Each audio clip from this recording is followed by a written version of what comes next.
Chapter 7, The Risk Takers. The Risk Takers. The days of defending your present possessions and positions are gone forever. Therefore, from this day forward, you will never have to concern yourself with such problematic issues as maintaining your present job or keeping up your current standard of living. Instead, you will put the things which can go wrong on the defensive, and you will put the things which must go right in ready formation for attack. As of today, you are a dynamic, vigorous risk-taker whose eyes are always turned toward your strengths and assets, rather than toward your weaknesses and liabilities. Henceforth, you will wake up in the morning thinking only of the ways to do the things you want to do, rather than waking up thinking of all the reasons why you cannot do those things. As of today, you will think repeatedly of the many achievements which you are going to accomplish in the future that are vastly superior to anything you have ever done in the past. For clearly, these are the results that can only be obtained if you are first willing to take some kind of a risk. Believe me, once you undertake this process, it won't be long before you start winning, and in a big way. You should understand, however, that as you become increasingly involved in the risk-taking process, you will find yourself forced to draw upon resources which you previously didn't even realize you possessed. At first, this may prove to be very frightening to you. Nevertheless, you must always remember you will never hear of, read about, or see anyone who achieves anything of greatness in his or her own life without first taking some kind of a risk. As a case in point, just consider the monumental risks which all of our great religious leaders have undertaken during the course of their heroic lives. Then stop and reflect upon the enormous risks which all of our great business leaders have also undertaken during the span of their illustrious careers. Finally, as you seriously meditate upon these stupendous accomplishments, you will become increasingly aware of the fact that you too must become a risk-taker for you to develop the greatness you were born with. Moreover, you should understand that in truth, no genuine satisfaction in life can ever be attained by you or anyone else who simply refuses to take risks. For the life of anyone who chooses to live with extreme caution will never amount to anything more than a succession of dull, sporadic days, continuing on without interruption. The diving board analogy. To help you grasp the full implication of what I am saying, consider the following analogy. Just cast your mind back to the time when you were a child and attempt to recall the degree to which you admired the neighborhood kid who went right up the ladder and dived off the high diving board without any hesitation whatsoever. Then see if you can recall the feelings which you harbored in yourself as you watched him take that first risky leap into the water below. If you are like most of us, you probably lost just a little bit of your own self-respect at that time, until finally, out of sheer embarrassment, you too mustered up enough courage to jump. Finally, see if you can recollect how good you felt once you actually made the plunge and proved to the world that you could do it too. Now that you have taken your mind on this mental journey through your past, bring it forward to the present time. Let it become fully aware of the legions of men and women today who, like the young child looking longingly at the high diving board, would dearly love to quit their jobs, set out on an independent path, and do their own thing. However, due to their overwhelming fear of failure, these unfortunate people never quite work up enough courage to step out and actually take the plunge. As a result, such individuals miss out on many of the opportunities that life affords us. And what is even sadder, they never get a chance to plumb the depths of their own innate resources. Since they are afraid they might not make it, afraid they might lose, afraid they might fail, they simply choose to maintain the status quo and do nothing. The irony is, however, that even if a person should assiduously attempt to avoid all risks, he or she will still inevitably end up failing from time to time. But the point is, so what? What difference does it really make? After all, failing does not make us a failure, and the only time we do become a failure is when we decide to stop trying anymore. Therefore, even if we should falter along the way, we never really fail, because we always retain the capacity to try once more. Flip Wilson's story. Flip Wilson, the famous comedian, is best known for his ability to make people laugh. But here is what he said in a somewhat more serious vein about his own experience with the risk-taking process. I fell down and I got up. I fell down and I got up. For 16 years, I did practically nothing else but fall down and get up. Even so, do you think Flip Wilson ever thought of himself as a failure? You bet your life he didn't. For if he had, he would have never found the courage to try just one more time. And you and I probably would never even have heard his name. You should understand at this juncture that as soon as you seriously set a big goal for yourself, you are going to become involved in a process of risk-taking, which will add a dimension of excitement, indeed a whole new flavor to the course of your life. But at the same time, you should be aware that as you start engaging in more risk-taking behavior, the majority of people will be trying to avoid it at all costs. In other words, instead of taking meaningful risks, most people will continue to insure themselves in a series of empty compromises. These compromises, in turn, will ultimately have the effect of reducing their existence to the level of a meaningless charade. To understand how this phenomena operates, just consider the people whom you know who have compromised when buying their new home. Why did they compromise, you ask? Because they were afraid that they wouldn't be able to make the mortgage payments on that dream home they truly wanted to live in. Then turn your mind to the veritable armies of individuals who remain in positions at work which they find dull and unrewarding. Why do they stay? Simply because they fear they would not be able to cope with the position which they would truly love to tackle. The irony is, of course, if these people would simply put themselves out on a limb by going after that better job or that dream home or whatever else it is they truly desire, they would then demand a commensurately better performance from themselves. As a result, they would soon discover that the risk they had taken was actually paying big dividends in all aspects of their life. The Young Millionaires. Several years ago, I read an excellent book on the subject of risk-taking. It was entitled The Young Millionaires, and it contained the true life stories of 18 individuals, each of whom had earned in excess of $1 million. In fact, some of these people had actually earned many millions of dollars over and above the $1 million mark during the course of their highly successful careers. Throughout the book, the author made many interesting observations about the law of financial success, but the most important one was the one which he kept coming back to, namely, although these individuals came from a variety of different backgrounds, and although each had earned their money in a different way, they all shared one thing in common.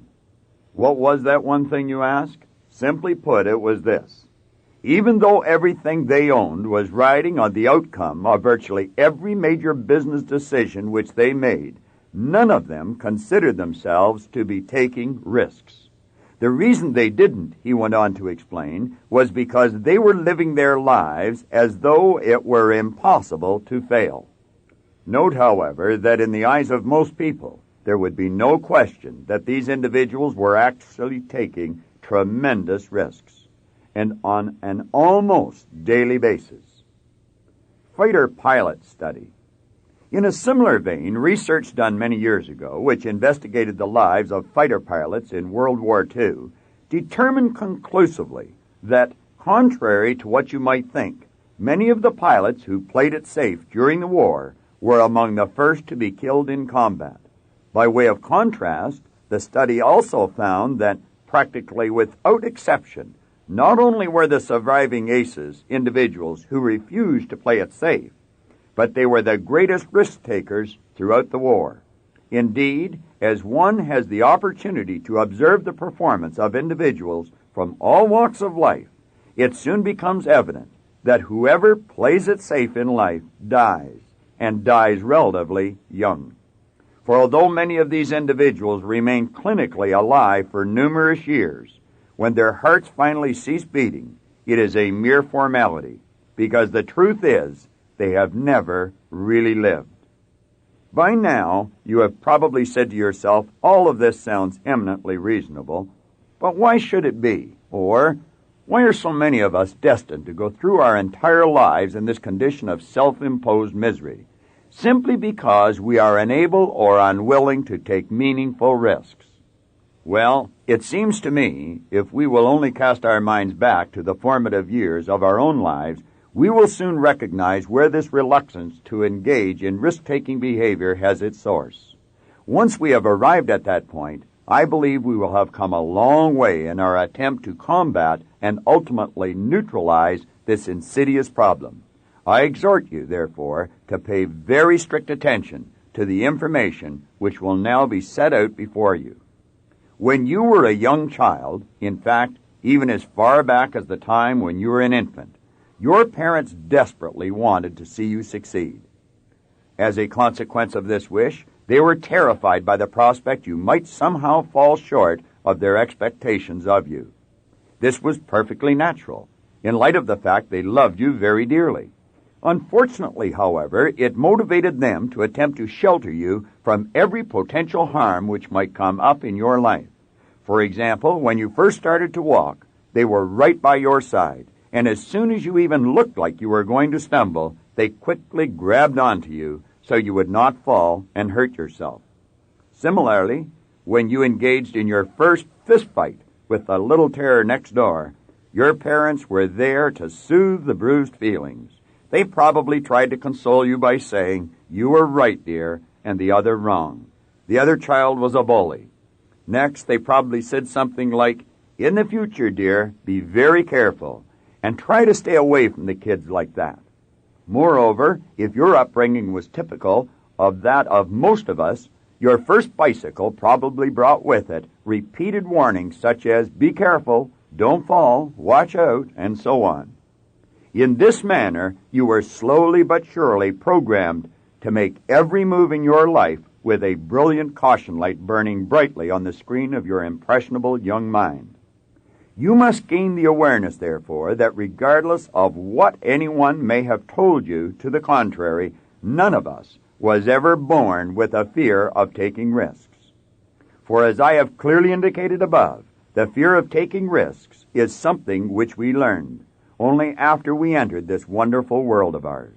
In fact, contrary to what many people will have mistakenly been led to believe, the human being, if left to his or her own devices, is a born risk-taker who is naturally programmed to follow the path which will eventually lead to greatness in his or her own life.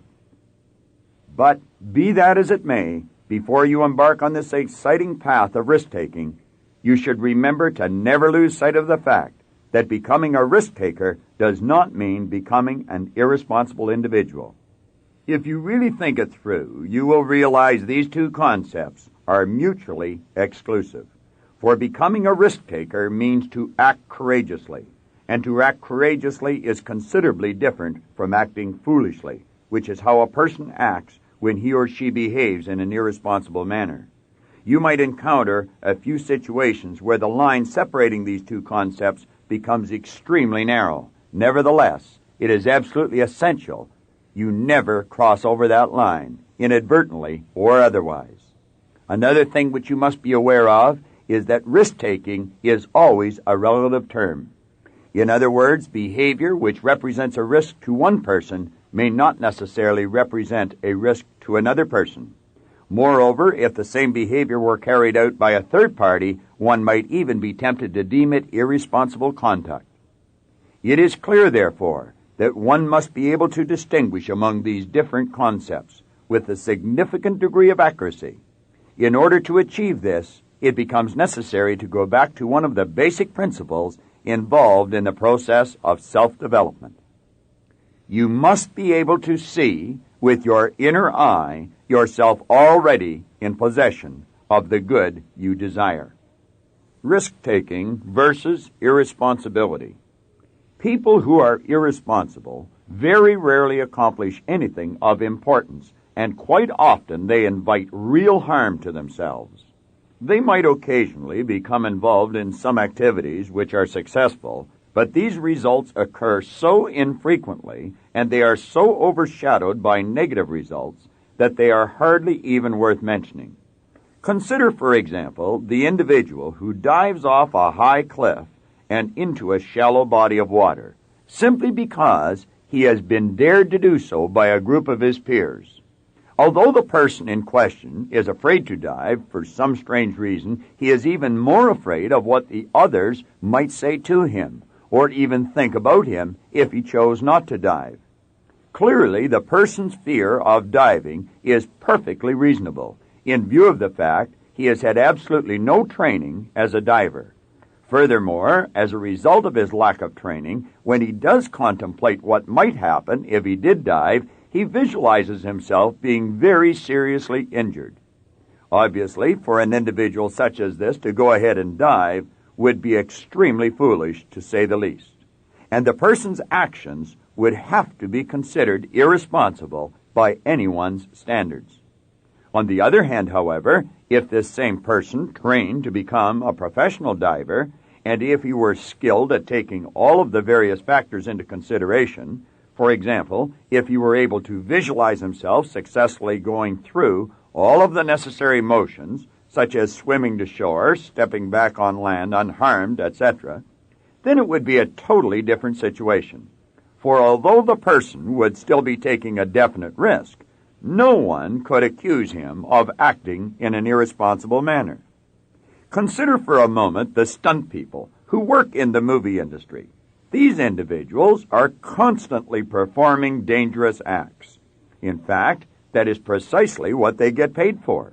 But do not be deceived, for the men and women who perform these stunts are not amateurs by any means. They are all competent professionals, highly skilled in the performance of their dangerous trade. They always check and then double-check every calculation before they make even the simplest move. As a result of these precautions, they are very rarely ever injured. No, there cannot be any question about it. Stunt people are risk-takers, to be sure, but they are very rarely irresponsible individuals. Investments. Now turn your attention to the person who invests his or her hard-earned savings in a venture about which he or she knows practically nothing. Perhaps someone, possibly a relative, whom the person may have held in high esteem, suggested this investment was a great idea, and the investors stood to earn an extraordinarily high rate of return on it. Assume, moreover, that despite the person's very grave misgivings about going into the venture at all, he is also being strongly motivated by greed to seek the highest possible rate of return which can be earned on the money invested. Finally, suppose that the tremendous fear of loss notwithstanding, the person decides to go ahead and make the investment anyway. What happens next? After the investment has been made, most of the person's waking hours will probably be spent, 1, worrying about the investment, and 2, visualizing himself reduced to a state of abject poverty. It is abundantly clear, therefore, that this sort of behavior must be deemed the polar opposite of financial responsibility, and the person involved must be considered imprudent and irresponsible rather than a bona fide risk-taker. The unusual outcome in a situation such as this is predictable, if not pleasing. The individual in question loses the money, not to mention the former friendship of the individual who originally suggested the investment. The reason is that foolish, irresponsible people seldom blame themselves for making such an error. On the other hand, however, if that person listened carefully to the suggestion of his friend or relative and then studied the situation for himself, he could have formed an opinion which was based on sound knowledge rather than hearsay, and which was motivated by genuine interest rather than simple greed. At that point, the individual could have gone ahead and invested a sum of money which would not have placed his total financial situation in jeopardy. Then, as he gathered more information based on actual experience, he could have gradually increased his investment if such action appeared to be in his best interest. Clearly, if our hypothetical individual followed this second course of action, he would still certainly be taking a risk. However, one could not justifiably say he was behaving in the manner of a fool or an irresponsible person. Moreover, even in the eventuality that this person made a bad judgment call and lost his money, that would have been all he had lost, for he would still have his friendship, and he would still have his own self-respect, because he would realize he had been guilty of nothing more than an error in judgment. An added benefit of this second approach is that the individual would not automatically reject future investment possibilities should they arise. I am sure you are getting my message loud and clear. Risk-takers are knowledgeable people who study situations carefully, have confidence in their own abilities, and have a very healthy self-image. Put more succinctly, we can say risk-takers, unlike irresponsible people, are nobody's fool. Business failures. Consider this. If one were to examine the statistics regarding the number of business failures each year, without closely studying each situation separately, one could very easily conclude that going into business for oneself is an irresponsible act. However, that is just not the case.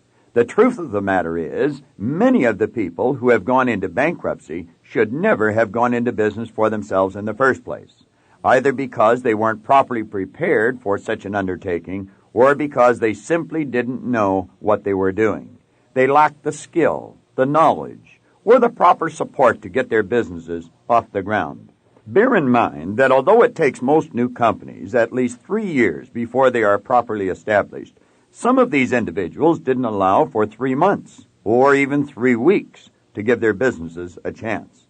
It is also significant to note that prior to setting out on their own, many of these people were those employees who thought their boss was incompetent, or the owners of the company which employed them didn't know what they were doing. Obviously, everyone who fails to get a new business going does not fall into this category, but there are certainly many people who do. Nevertheless, despite the woeful statistics, there are certainly many individual risk-takers who have succeeded in establishing businesses of their own. For example, just consider the story of my good friend Bob McCrary. Bob had worked in the electronics industry for many years, and although he had never earned what one might consider big money, he certainly earned a better than average income. He owned his own home, he raised 3 beautiful daughters, and accomplished all this while working for someone else. But despite his undisputed success, Bob harbored a desire to go into business for himself, and I suppose fear was the only thing holding him back from doing so. The truth of the matter was that with all the things he had going for him, Bob couldn't have helped but succeed. Unfortunately, however, he was unaware of this, because he had never been out on his own before. Moreover, he had been raised to believe the old idea that a person should get a steady job and then work for a pension. Still, the desire of Bob and his wife Pat to work in their own business persisted. It eventually grew to the point where they were actually able to visualize their business operating successfully. Since it is impossible to hold an image in the mind without also expressing it, the end result of Bob and Pat's imaging was the birth of their own company, Pensacola Electronics. That happy event occurred just a few short years ago, and although both Bob and Pat have worked many hard hours and still do today, they have the satisfaction of looking at what they have created together. They gainfully employ numerous people, and they properly service hundreds of clients located in various American states. They have both earned a sizable income, and the net value of their company today, if they were to sell it, is greater than all of the money Bob had earned working for the other company for all of those years. Did Bob and Pat make the right decision? Just ask them. Would they make it again? You know what their answer would be. Are they risk-takers? I don't think there is any question about that. Bob and Pat McCrary left their jobs and invested many thousands of dollars to do something which they had never done before. They had no written guarantee they would succeed in their new venture, but they were not irresponsible, nor were they acting imprudently. Were they afraid? Well, I have never asked them directly, but after studying human nature for the greater part of 20 years, I feel quite confident in asserting they were. The salient point for our purposes, however, is despite their trepidation, they had the courage to act in the face of their fear.